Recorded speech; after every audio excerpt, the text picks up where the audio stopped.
Straight ahead here on Golf America, we'll take you around an Arnold Palmer design that was voted one of the top public courses in the entire U.S.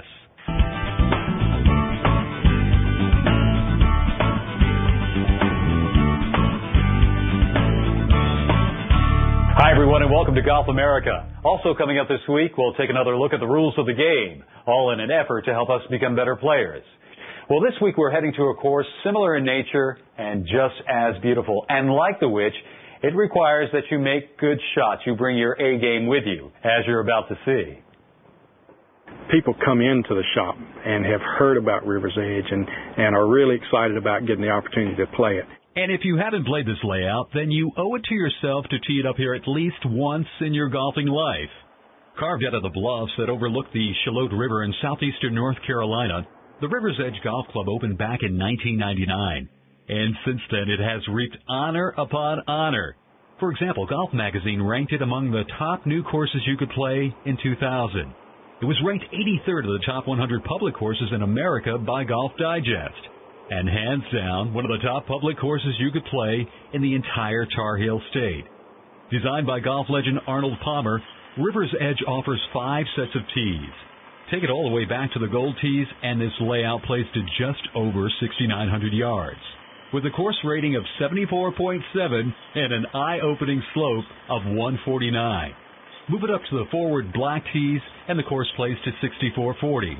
You know, the comment we hear more than anything is, of course, great golf course. But as far as the difficulty goes, most people say, I want to come back and play it again because I know I'll play it better the second time. Now, challenge aside, River's Edge offers each and every golfer the opportunity to feel at one with nature.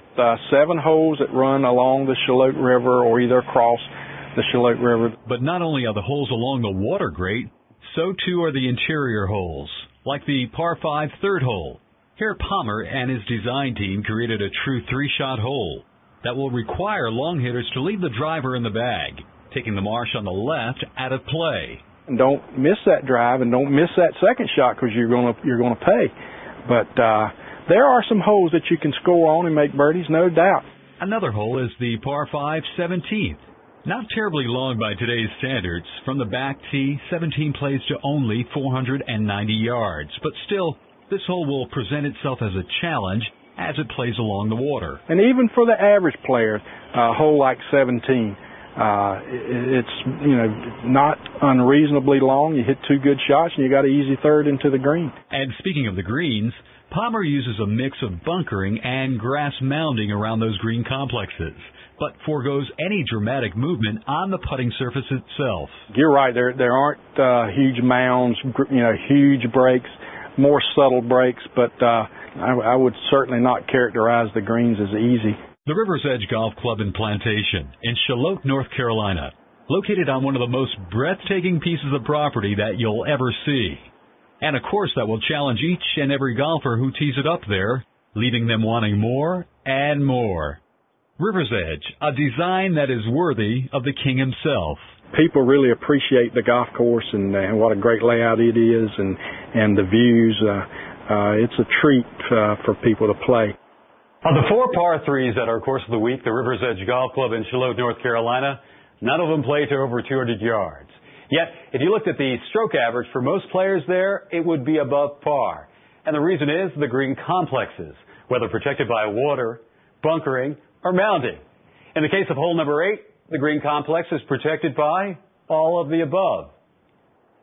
Say it's certainly unfair or overly difficult. It's a really large green. But as you can see with number 8, the Palmer design team created a green that is well protected. Now to the left in front is a long bunker with grass mounding to the right. But it's a beautiful hole. You're sitting up high, 5 sets of tees, so you look down onto that green with the Shallotte River out behind the marsh, and beautiful golf hole. Now from the back gold tee, this par 3 plays to an even 200 yards. Forward black tee shortens up a bit to 189. The key to playing number 8 is to hit it anywhere right of center of the green. The marsh is the closest on the left, even closer than behind, and it really is a good bit out of play or more out of play on the right. So you don't want to miss it left on 8. The bunker's there and the marsh is pretty close. Plus, the fringe on the green slopes off to the marsh on the left-hand side as well. Also, as you stand on the tee, pay attention to what the flag is doing, because the tee box is surrounded by trees, and therefore you get a false sense of what the wind is actually doing on the green itself. Yeah, that's a great point, because the tee does sit back in that pretty protected area, and you need to take a look down there and see what that flag's doing. Now, on the putting surface, the green slopes gently from back to front. So a par number 8 is very makeable. Tighten your belt and go play number 9. There you go. I'm Alan Hunter for the entire staff here at Golf America. Hit 'em long and straight, and we'll see you next time.